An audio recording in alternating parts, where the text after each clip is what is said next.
Olá, eu me chamo Germana, eu sou aluna do Mestédio da Unicristo e hoje eu trouxe um tema instigante para a gente discutir aqui, que é a esquizofrenia. A gente vai falar sobre esse transtorno passando sobre os critérios diagnósticos, a epidemiologia, vamos falar um pouco sobre os fatores de risco e, por último, pincelar sobre o tratamento. É importante a gente ter em mente que a esquizofrenia é um transtorno psiquiátrico crônico e, além disso, ela vai apresentar uma multiplicidade importante de sintomas psicóticos. Mas para que eu possa fechar o diagnóstico, além dos sintomas psicóticos, eu preciso ter um prejuízo do funcionamento social nesses pacientes. A partir do CIS-11, a esquizofrenia passou a ser subdividida de uma outra forma, tá? Através das dimensões psicopatológicas. Foi visto que assim, né, eu avaliando se o paciente está em um primeiro episódio psicótico ou em mais de um episódio, se é uma esquizofrenia contínua ou não, se ele tem uma remissão parcial completa, se ele está sintomático ou não, eu consigo abordar muito melhor a conduta desse paciente, saber melhor sobre o prognóstico, do que através das formas anteriores, que era a subdivisão em esquizofrenia paranoide, hebefrênica, catatônica simples, dentre outras. Na epidemiologia, a gente tem que a esquizofrenia é uma doença de distribuição universal, e ela é a doença psicótica mais comum, com prevalência global de cerca de 1%, tá? A prevalência entre homens e mulheres ela é bem semelhante, só que nos homens o diagnóstico, né, o início ele é mais precoce do que nas mulheres, e no Brasil a prevalência é de cerca de 0,4 a 0,8%. O surgimento ele se dá ali mais ou menos em torno da adolescência para adulto jovem, com um pico de prevalência em torno dos 40 anos, e os pacientes que têm esse transtorno vão ter uma expectativa de vida menor do que da população geral. A mortalidade, geralmente, ela pode se dar por suicídio, doenças cardíacas, por ter um estilo de vida mais sedentário, uma dieta pouco saudável, uso de antipsicóticos, com as síndromes metabólicas que eles podem ocasionar, o tabagismo, que é bem comum nesses pacientes, dentre outros. 25 a 50% dos pacientes eles podem tentar suicídio. 10% deles acabam consumando esse fato.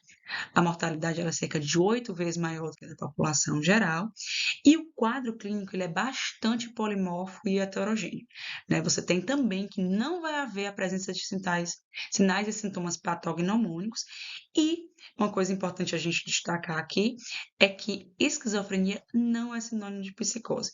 Eu posso ter psicose em outros transtornos psiquiátricos, eu posso ter inclusive em transtornos orgânicos. A depressão, por exemplo, grave, ela pode cursar com sintomas psicóticos. Então, em falou em psicose, eu não preciso, eu não devo ter em mente que aquilo é um sintoma exclusivo da esquizofrenia. Em relação à fenomenologia, a gente tem que existem três dimensões de sintomas importantes e principais aqui: a de sintomas negativos, a de sintomas positivos e a de sintomas cognitivos. Claro, podem haver outras dimensões também, como sintomas depressivos e ansiosos, mas as três principais foram essas citadas. Sobre os sintomas positivos, a gente tem que os mais comuns e característicos vão ser as alucinações e os delírios. Os delírios, eles podem ser multitemáticos, tá? O delírio é uma alteração do conteúdo do pensamento. Eles podem ser persecutórios, né, conteúdos de perseguição ou de autorreferência, estão falando de mim, estão me olhando estranho, de poder, riqueza, grandeza, missão religiosa, são inclusive bem característicos também do transtorno bipolar de humor, eróticos, sexuais, de culpa, de ruína, né, e delírios hipocondríacos ou bizarros. Então, as temáticas são as mais variadas possíveis. E para que eu possa dizer que de fato ali é um delírio, o paciente ele tem que ter uma convicção extraordinária, uma certeza absoluta de que aquele conteúdo do pensamento dele é real. De fato, aquela polícia, aquela pessoa está me perseguindo, quer meu mal, quer me matar. E por aí vai, né? Tem vários tipos diferentes. É impossível que eu, por exemplo, como profissional de saúde, remova esse delírio. O argumente, fulano, isso não existe. Isso é uma criação da sua cabeça. Não adianta eu provar por A mais B que para aquele paciente, aquela alteração, né, de conteúdo do pensamento, ela de fato existe. Então, existe aí um juízo falso de realidade. Em relação às alucinações, diferente da alteração do conteúdo do pensamento, aqui a gente vai ter alteração de senso-percepção. Ela diz relação com os órgãos do sentido. As alucinações elas podem ser visuais, auditivas, olfatórias e de todos os órgãos do sentido. Para que eu possa dizer que ali é uma alucinação, deve existir uma percepção clara e definida de um objeto, seja uma voz, imagem, sem a presença de um objeto estimulante real. O paciente vai ver, por exemplo, que existe uma pessoa, uma imagem de uma mulher, de uma criança, com cores bem definidas, formas bem definidas, mas quem está do lado daquele paciente, um familiar dele, por exemplo, não vai identificar que ali existe um objeto. Para o paciente, aquela imagem é real, tá? Mas para alguém que está do lado, por exemplo, aquela imagem ela é inexistente. As alucinações elas devem ter uma nitidez, uma corporeidade, devem estar no espaço exterior do paciente e devem ter constância. Eu posso sair daquele ambiente e retornar que aquela imagem vai continuar ali. Podem ser simples, como zumbidos, estalidos, cliques ou complexas. Em relação à fenomenologia, nós temos também os sintomas negativos, que aqui são bem característicos também da esquizofrenia, mas muitas vezes pouco lembrados. A gente tem a alogia, que é a disfunção da comunicação desses pacientes. O afeto, ele fica embotado, achatado, plano, aquela face de cera sem muita emoção, no falar, no agir. Tem uma associabilidade também, que é a redução do interesse da interação social, a volição, o paciente perde a vontade, o desejo, a motivação. Então, esses são sintomas também bem característicos e podem, inclusive, acontecer desde o início do quadro, tá? Existem também os sintomas cognitivos, que são muito importantes, apesar de não fazerem parte dos critérios diagnósticos, tá? Também podem estar presentes desde as primeiras manifestações da doença, e você tem, por exemplo, uma redução de QI nesses pacientes. Aqui são algumas das áreas cognitivas que podem estar afetadas, como atenção, memória, funções executivas, bem importante essa alteração nesses pacientes, percepção, cognição social, pensamento e metacognição. Como critério diagnóstico, né, a gente tem que o diagnóstico ele é eminentemente clínico. Eu posso até pedir alguns exames para afastar algumas doenças orgânicas, mas o diagnóstico ele é clínico. Eu preciso fazer uma anamnese bem detalhada, excluir essas patologias orgânicas, principalmente se o paciente for idoso, se tiver algum sintoma que não é bem característico, algumas alucinações que não são as auditivas, que são as mais comuns, mas alucinações olfativas, visuais. Eu tenho que realmente investigar se ali não existe uma alteração orgânica.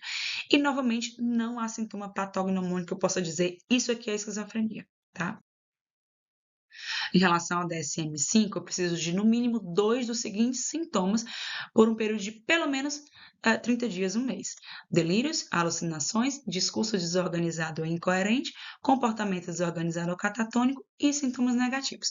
Percebam que, como são no mínimo 2 desses sintomas, eu posso ter, por exemplo, um diagnóstico de esquizofrenia e não ter necessariamente alucinações e delírios, e ter, por exemplo, só sintomas negativos e um discurso desorganizado, tá? Então, tem que ficar bem atento em relação a esses critérios diagnósticos.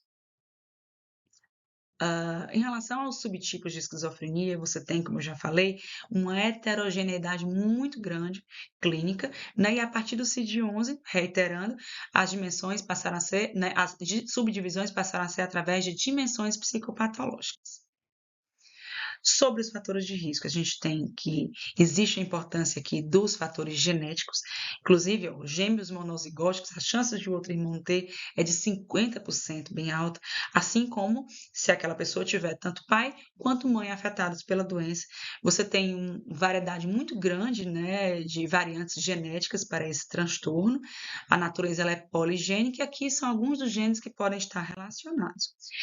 Como fatores de risco, nós temos também as complicações obstétricas, infecções pré-natais, abuso de substâncias, aqui uma atenção especial para a cannabis, que ela pode induzir, sim, sintomas psicóticos, exacerbar uma doença psicótica prévia e é dose dependente.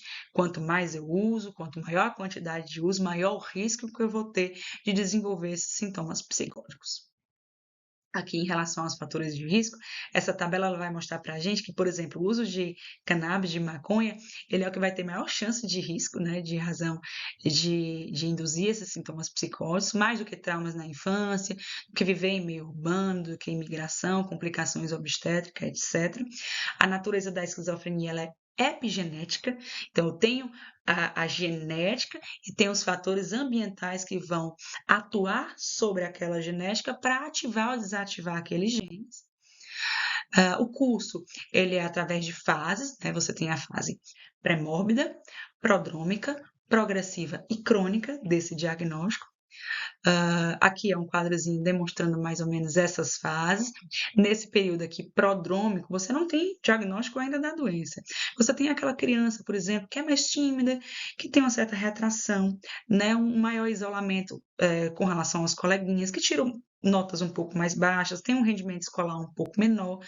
E aí, depois ela evolui para uma fase prodrômica, onde os pensamentos, os comportamentos ficam um pouco mais confusos, o paciente passa a se questionar sobre si, sobre a vida, né? E aí, a partir de determinado período da vida dele, ali em torno da adolescência, adulto jovem, ele psicotiza. E, a partir daí, ele vai ter a progressão da doença com um período progressivo, com crises e remissões, até ele chegar na fase crônica, onde ele vai ter principalmente presença de sintomas remanescentes, sintomas negativos. Aqui as alucinações e os delírios ficam menos evidentes. Ainda no curso Evolução, né, novamente falando da fase pré-mórbida, ela raramente você vai procurar ajuda nessa fase, porque os sintomas não são bem evidentes. Você tem aquele paciente com poucas amizades, que é mais introvertido, que tem algumas dificuldades escolares, tem um desajuste ali, né, pré-mórbido. E aí depois você evolui para a fase prodrômica, que vai preceder o início dos sintomas, com alterações de personalidade, do pensamento, do humor, mas aqui ele ainda não psicotizou. E aí você já tem a fase realmente da psicose propriamente dita, com a fase progressiva, surtos e remissões, das crises e intercrises, que evolui posteriormente para uma fase crônica, que é a fase de estabilidade, com sintomas residuais, sem a presença de sintomas positivos, que são as alucinações e os delírios de forma bem evidente. Novamente, né, colocando aqui um pouquinho sobre essas fases. E por último, vamos falar um pouquinho sobre o tratamento.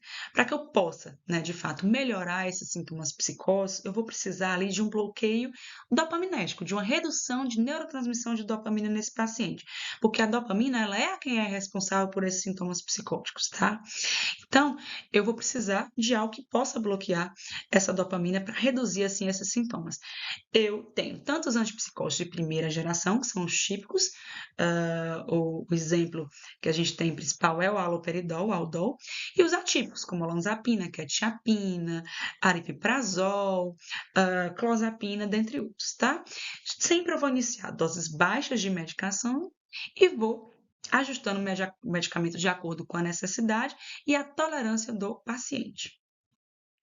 Aqui a gente tem mais ou menos como é que deve ser feito o esquema do tratamento. Eu inicio com antipsicótico, primeiramente de segunda geração, tá? Que são os atípicos, cerca de 4 a 6 semanas em tratamento. Se o paciente não responder bem, eu vou fazer o segundo esquema posológico, uma segunda tentativa de antipsicótico para esse paciente. Posso novamente continuar com um atípico ou mudar para um antipsicótico típico. Então, essa é a minha segunda tentativa de tratamento. Se ele não responder bem, e aí sim eu vou iniciar clozapina nesse paciente, que aí eu digo que ele tem uma esquizofrenia refratária. Ela é refratária aos 2 tratamentos antipsicóticos anteriores. Se com a clozapina não tiver uma boa resposta, eu vou dizer que ele está diante de uma esquizofrenia super refratária, e aí eu vou ter que potencializar o tratamento com outras medicações, além da clozapina. Vou deixar ele em uso da clozapina e vou acrescentar outras opções terapêuticas para esse paciente. Eu tenho que deixar claro aqui também que, em relação à eficácia, eu não vou ter um antipsicótico melhor do que o outro, esse é bem melhor do que esse, não existe isso, tá? A escolha desse antipsicótico vai depender do perfil de tolerabilidade e de efeitos colaterais de cada paciente. Se eu preciso de um paciente preciso que o meu paciente ele se alimente melhor, ele está com perda de peso importante, eu vou oferecer para ele, por exemplo, a olanzapina, quetiapina, tá? A própria risperidona. Eu preciso de um efeito sedativo um pouco maior, o paciente está muito agitado, muito inquieto, posso fazer, por exemplo, a quetiapina para ele. Então, isso vai depender do perfil de cada um. Eu vou fazer anticolinérgico só se eu tiver a presença de sintomas extrapiramidais, tá? E caso o paciente ele tenha má adesão, eu posso lançar mão dos antipsicóticos de longa ação, como o aldol decanoato, por exemplo, que é um antipsicótico de depósito.